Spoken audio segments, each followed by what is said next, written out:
Donc, c'est moi qui vais vous présenter cette communication-là. Selon l'ordre établi, donc, je vais commencer avec la problématique et avec l'ordre habituel, mais en fait, la problématique va être scindée selon 3 thématiques. Donc, la transition scolaire, pour définir ce que c'est, les pratiques de transition et les pratiques de collaboration. Et puis, les résultats et la discussion vont être organisés selon également 3 thématiques. Donc, les pratiques de transition qui ont été mises en place selon la perception des enseignantes, les relations entre les acteurs et les défis reliés à la relation justement entre les acteurs, toujours selon la perception des enseignantes à l'éducation préscolaire. Donc, qu'est-ce que c'est la transition vers l'école? Bien, c'est une étape vraiment importante qui amène un lot d'émotions, d'attentes et d'inquiétudes, voire d'ajustements de la part de tous les acteurs. Donc, oui, bien évidemment, de l'enfant, mais également de sa famille et aussi du personnel qui œuvre donc dans l'école, dont les enseignants de la maternelle, dont il sera question aujourd'hui dans la présentation. En fait, c'est un important moment, une première rencontre en fait entre 2 lieux de socialisation, à savoir la famille et l'école. Et comme on le mentionnait tout à l'heure dans les premières communications, notamment Joanne en avait fait mention, la maternelle au Québec, en fait, ce n'est pas obligatoire, contrairement en Suisse. Et c'est pas tous les enfants qui ont fréquenté la maternelle 4 ans, donc avant d'entrer à la maternelle 5 ans. La majorité des enfants fréquentent une classe de maternelle 5 ans. Aux dernières données, c'était plus de 98% québécois qui fréquentaient ce lieu-là éducatif. Mais pour la plupart des parents, donc l'entrée à la maternelle 5 ans, c'est la première grande transition vers l'école pour ceux qui n'ont pas fréquenté finalement une classe de maternelle 4 ans. Il faut prendre en compte que la transition, c'est pas l'événement déclencheur, donc c'est vraiment un processus de passage. Donc, c'est important de se questionner sur le moment avant la rentrée scolaire, le pendant et après également, pour pouvoir finalement mettre en place des pratiques de transition qui vont permettre à l'enfant et à sa famille de s'ajuster. Donc, de créer une continuité entre les environnements qui sont connus par l'enfant.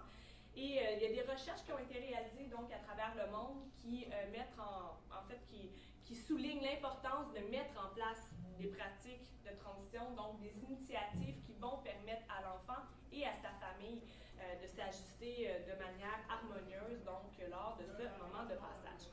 Qu'est-ce que c'est une activité de transition? Bien, c'est des activités qui sont planifiées, qui sont organisées par différents acteurs. Et donc, ça peut être les enseignants dans les classes, comme là ici, par exemple, à la maternelle, mais également entre les différents acteurs qui gravitent autour de l'enfant, comme le personnel éducateur en service de garde éducatif et l'enseignante de la classe.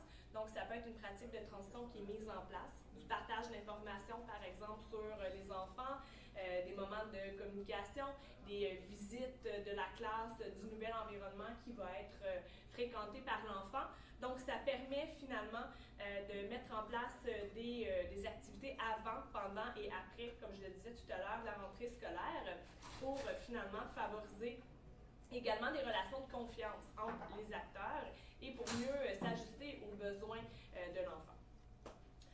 En Finlande, lorsqu'on parle de pratique de transition, on le voit beaucoup comme une pratique de collaboration.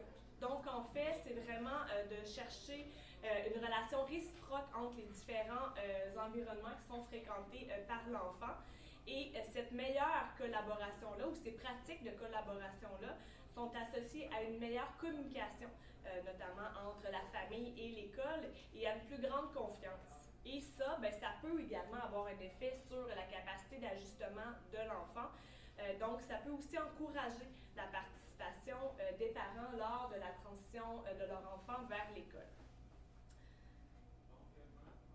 La transition dans le cadre de la COVID a été assez particulière pour tout le monde. Pour le milieu scolaire, ça a été également donc un moment qu'on peut qualifier de crise, ce qui fait en sorte qu'il y a des ajustements majeurs qui ont dû être mis en place parce que la crise a bouleversé finalement le milieu de l'éducation notamment.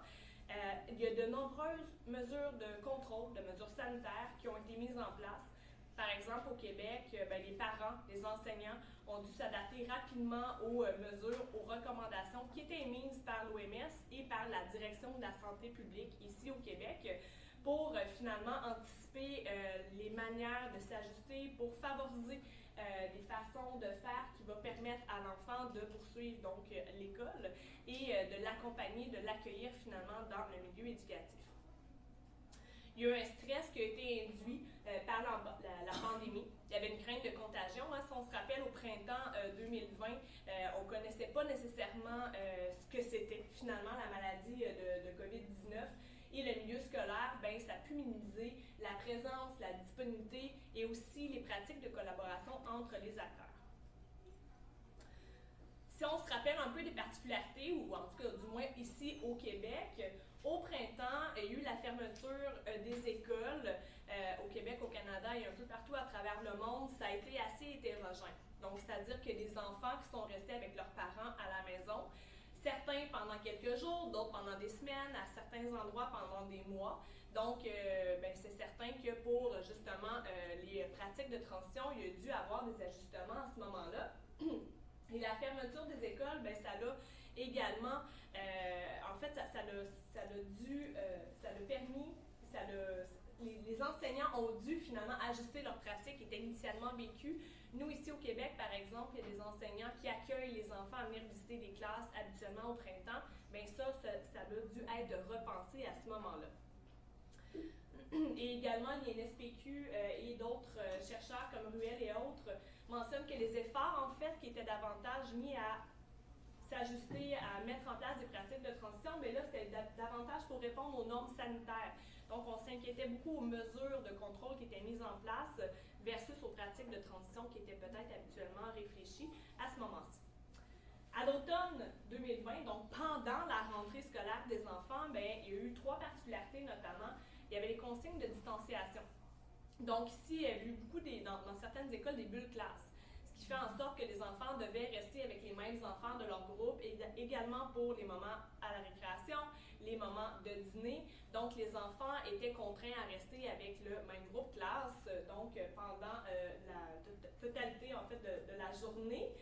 Et pour les enseignants, bien, il y avait l'équipement de protection individuelle.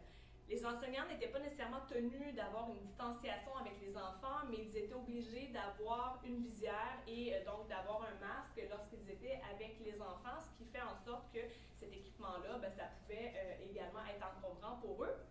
Et il y avait aussi l'école à distance. Donc, dans certaines régions, ben, il y a des enseignants qui ont dû enseigner à distance et aussi, ben, on sait, hein, quand quelqu'un était contaminé par le virus, devait s'isoler et rester à la maison, ce qui fait en sorte qu'il y avait quand même pas mal d'absence dans les classes à ce moment-là, à la rentrée scolaire 2020. Donc, comme je le disais tout à l'heure, ben, tout ça, ça peut quand même être assez déstabilisant pour certains enfants, pour leur famille. Par exemple, il y a certains enfants dans des écoles qui ne connaissaient pas leur enseignante attitrée dès la première journée de classe.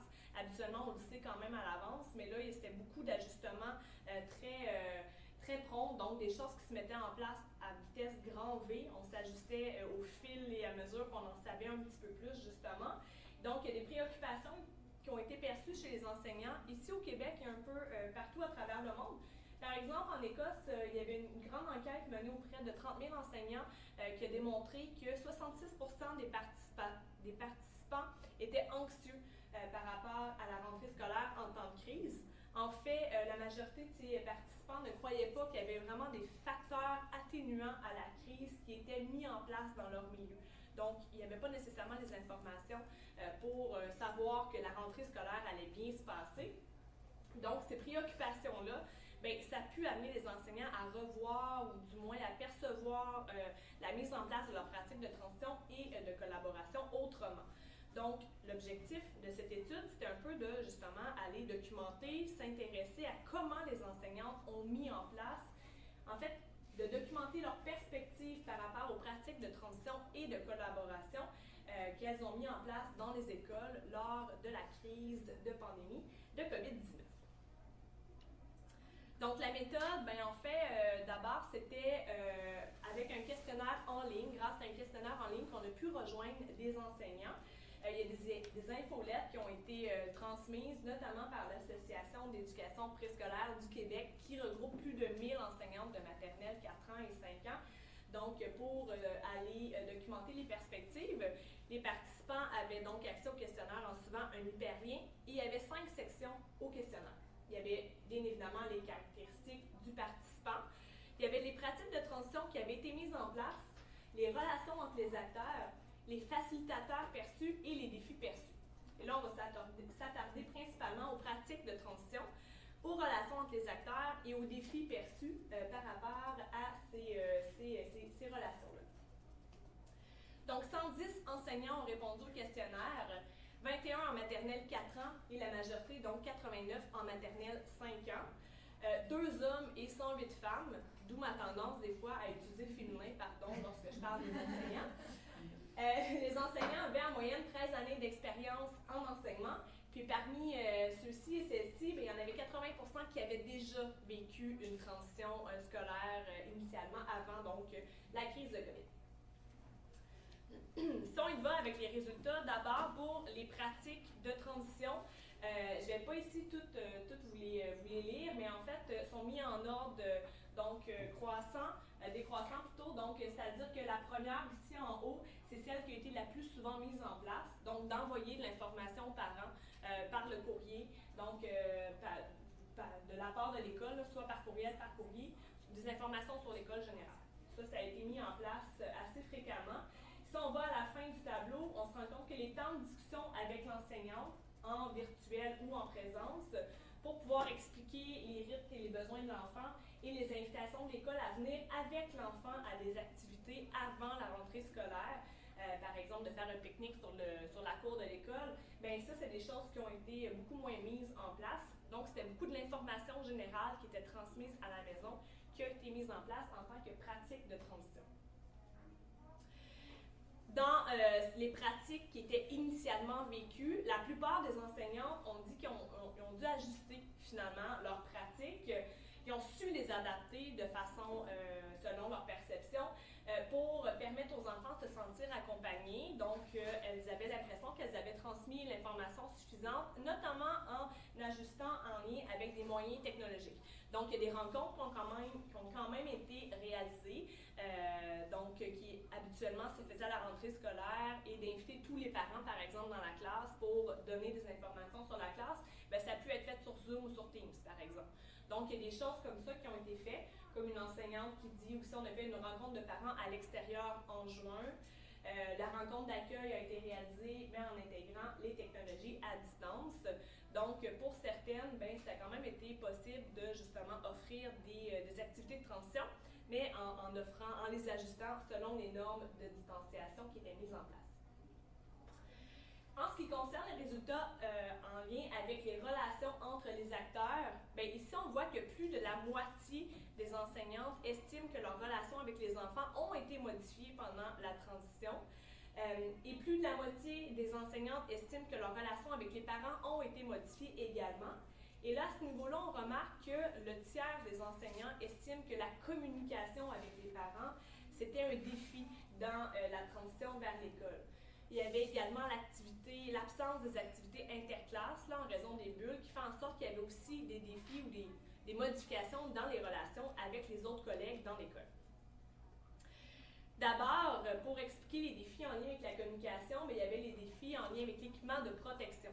Donc, les enseignantes estiment notamment que c'était encombrant pour les enfants, pour les parents, donc ça limitait parfois les relations avec les autres acteurs et aussi avec les collègues au sein de l'école. En lien avec la distanciation, donc les normes de santé publique, notamment c'était difficile de rejoindre les parents en contexte de pandémie. En lien avec la distanciation, il faut dire que les parents n'étaient pas autorisés à venir dans les écoles. Donc souvent, ils ne pouvaient même pas entrer, il fallait qu'ils restent vraiment même à la clôture de la cour de récréation lorsqu'il y avait beaucoup de cas de COVID-19, ce qui fait en sorte que ça créait quand même une distance sociale et physique avec les parents. Donc, pour les enseignants, c'était impossible d'entrer dans l'école, donc c'est certain que ça a eu un impact sur la relation de confiance, donc dans leurs propos. Difficile de ne pas croiser les parents, ça a pu créer un sentiment de solitude également pour les enseignants, et donc plus difficile pour communiquer avec eux. En lien avec les enfants, près du quart des participants ont mentionné que ça représentait un défi donc par rapport aux normes, les mesures sanitaires, notamment la proximité physique et les contacts physiques Joanne le mentionnait tout à l'heure, l'enseignante, elle faisait des câlins aux enfants lorsque les enfants commençaient, par exemple, leur journée. Mais là, c'était difficile de le faire. En fait, c'était pratiquement impossible dans le cas de la COVID, ce qui fait en sorte que les enseignantes avaient l'impression de repousser les enfants et que ça a pu être plus difficile dans leur relation avec eux. Par rapport à l'alourdissement de la tâche, il y avait les mesures d'hygiène, donc de désinfecter les bureaux, de désinfecter la classe en entier, de s'assurer donc les procédures d'hygiène, les lavages de mains à répétition, ce qui faisait en sorte que pour les enseignantes, elles se sentaient davantage prises à tout gérer l'organisation matérielle et l'organisation de la classe versus d'accompagner à ce moment-là les enfants. Et certaines enseignantes mentionnaient qu'elles n'ont pas nécessairement reçu une qualité d'accompagnement par leur direction d'école. Donc, des fois, les conditions de travail étaient perçues comme étant difficiles, qu'il n'y avait pas de soutien de la direction à ce moment-là et peu d'informations, en fait, notamment en lien avec les consignes gouvernementales. On le ressentait dans les écoles parce que ici, des fois, c'était flou, c'était pas nécessairement cohérent, ça changeait beaucoup. Ce qui fait en sorte que les pratiques, les mesures changeaient dans les écoles aussi, puis on dirait qu'on était en constant ajustement. Et les informations, les enseignants avaient l'impression qu'il n'y avait pas nécessairement beaucoup d'informations, ils les avaient au compte-gouttes. Et les mots anxiété et insécurité ont été relevés plusieurs fois donc, dans les propos des enseignants. Donc, ce qu'on peut retenir finalement des pratiques de transition et des relations entre les acteurs, il y a une certaine hétérogénéité dans la mise en place des pratiques de transition, malgré qu'il y a eu un ajustement par rapport à la COVID, donc par rapport aux pratiques. Et les enseignants, donc, ont pu ajuster ou maintenir certaines activités en utilisant davantage la technologie, par exemple. De plus, on a pu voir des disparités entre les façons d'accueillir les enfants en classe, et ça, on peut le voir un peu partout à travers le monde. Là. Certains enfants ont commencé tout le groupe, certains ont commencé en sous-groupe, certains ont commencé de façon virtuelle. Donc, tout ça, on peut voir qu'il y a des façons de faire très hétérogènes à travers les milieux. Les constats post-COVID pour les pratiques de transition, on peut voir que plus de 80% des participants ont envoyé de l'information aux familles. En contrepartie, on voit beaucoup moins de temps de discussion avec les parents, que ce soit en présence ou en virtuel, pour discuter de l'enfant, pour mieux connaître l'enfant finalement avant l'entrée à l'école. Donc, on voit plus des pratiques de transition qui visent tout le groupe versus des pratiques qui sont davantage individualisées. Et ça, on le voyait aussi dans les constats pré-COVID, il y a des chercheurs qui l'avaient démontré, comme Connu par exemple, qui expliquaient que les pratiques de transition ont tendance à être plus normalisantes. Donc, elles sont rarement individualisées, elles sont rarement ajustées aux besoins des enfants et de leur famille. Donc, on voit davantage des pratiques de groupe à ce moment-là. Pourtant, ça a plus d'effet le fait de rencontrer les parents individuellement. Ça peut être un appel avant la rentrée scolaire. Ça n'a plus d'effet sur le parent, sur la famille et sur l'enfant également. Donc, les démarches d'information ne favorisent pas nécessairement la rencontre entre les différents acteurs. Ici, on voyait beaucoup des pratiques de collaboration qui étaient bidirectionnelles. Ensuite, par rapport aux relations parents-enseignants, il n'y a pas eu de relation normale nécessairement qui a été créée, notamment avec la réduction des contacts. Et il y a des chercheurs qui ont démontré que la distanciation entre les acteurs, ça peut être perçu par les enfants. Donc, il y a des enfants qui ont pu avoir l'impression que leurs parents manquaient de confiance, par exemple, envers l'école, et ça a pu avoir un impact sur la relation avec les enfants eux-mêmes. C'est ce que So et ses collègues ont démontré en 2023. Donc, la distance entre les parents et les enseignants, ça peut également créer une distance sur l'enseignant et l'enfant en contrepartie. Donc, c'était intéressant à examiner en fait davantage cette question-là et à se questionner par rapport à la communication avec les parents. Est-ce que les pratiques de transition leur étaient vraiment destinées? Est-ce qu'elles étaient à visée collaborative? Est-ce que les activités qui étaient mises en place, ça permettait de situer les attentes de chacun à l'égard des rôles, en fait, parce que les parents pouvaient avoir l'impression de manquer d'informations? C'est ce qui a été aussi évoqué par d'autres chercheurs. Donc, les principaux problèmes qui sont relevés par rapport à la communication avec les parents en temps de crise, notamment, c'est le manque d'informations qui est diffusé aux parents qui peuvent se questionner sur leur rôle, notamment, lors de leur entrée de leur enfant à l'école. Les constats pré-COVID par rapport aux défis dans la communication, on se rend compte que malgré les nombreuses pratiques de communication qui sont rapportées dans certains travaux, la plupart des parents estiment en fait manquer d'informations de la part de l'école sur ce que l'enfant fait également en classe et aussi à son progrès, donc en lien avec les aspects de son développement global et ses apprentissages. Il y a la thèse de l'erreur également qui a montré que l'établissement de relations bidirectionnelles et de partage de pouvoir entre le personnel et les parents, c'était des défis et on a pu voir aussi dans le temps, en temps de COVID. Il y a d'autres chercheurs qui suggèrent que les parents, ils ont l'impression que leurs idées, leurs opinions ne sont pas nécessairement accueillies ou entendues par le personnel de l'école. Un autre aspect que je veux évoquer brièvement, là, je le sais que le temps file, mais c'est les relations dans l'école. Donc ça aussi, ça a été abordé, qu'il y a des différentes relations entre les collègues qui ont été peut-être moins évidents en raison des formations des deux classes notamment. Et le soutien de la direction a quand même été évoqué plusieurs fois dans les propos des participants. Dans le contexte en fait de la COVID, il y a plusieurs enseignants qui ont même mentionné qu'elles se sentaient délaissées par leur direction d'école et il y a 39% qui disaient qu'ils se sentaient soutenus. Donc encore une fois, on voit une disparité entre les participants selon les milieux. Ce que des chercheurs ont proposé en fait, c'est que le type de leadership de l'école, ça serait quand même à réfléchir. Avant la COVID, on voyait souvent que la direction s'assurait principalement que c'était efficace dans son école, que c'était bien géré, que les relations de pouvoir, souvent qui étaient observées, ça vient d'en haut. Donc, vraiment que la direction prend plus les décisions par rapport à l'école. Pendant la période de défi, il y a des écoles qui ont modifié leur façon d'assumer le leadership, en fait, dans leur école. Et on peut voir un leadership plus décentralisé. Donc, de donner plus de pouvoir aux enseignants, de réfléchir ensemble sur qu'est-ce qu'on peut faire, comment est-ce qu'on peut ajuster les pratiques pour mieux soutenir l'enfant et sa famille. Donc, c'est proposé, en fait, de se questionner sur le leadership qui est mis en place pour donner plus de pouvoir décisionnel aux enseignants en considérant leur réalité. Donc, en conclusion, une hétérogénéité qui a été perçue avant la COVID, mais qui s'est maintenue pendant, puis après, on peut aussi se questionner.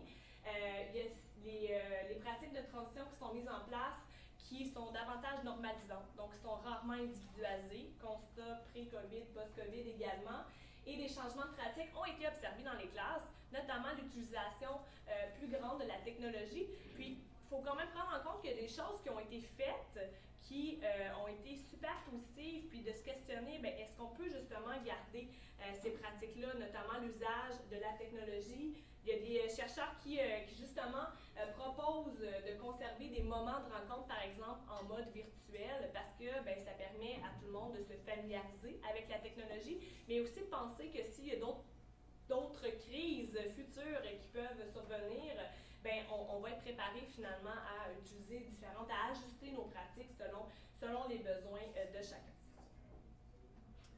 Donc, il y avait aussi l'INSPQ, là, je vais laisser ici le tableau, mais en fait, ça, c'est des actions qui avaient été mises en place durant la COVID, puis on peut peut-être se questionner à qu'est-ce qu'on peut faire maintenant. Est-ce qu'il n'y a pas des pratiques ici comme réduire les sources de stress, soutenir l'adaptation de l'enfant, susciter le sentiment d'appartenance, se préoccuper de la santé mentale et du bien-être de tous. Donc, il y a des pratiques de transition qui ont été mises en place durant la COVID qui pourraient être bien évidemment poursuivies maintenant. Donc, de réfléchir, oui, à un plan précis pour le secteur de l'éducation préscolaire, de aussi miser sur un plan de transition, donc de réfléchir conjointement la direction, les enseignants, la communauté, donc tous les gens impliqués dans la transition sur qu'est-ce qu'on peut faire finalement pour davantage soutenir l'enfant et sa famille. Donc, ça nous amène beaucoup de belles pistes sur qu'est-ce qui a été fait avant, qu'est-ce qui a été fait pendant, puis qu'est-ce qu'on peut conserver finalement pour le futur. Donc, merci pour votre écoute.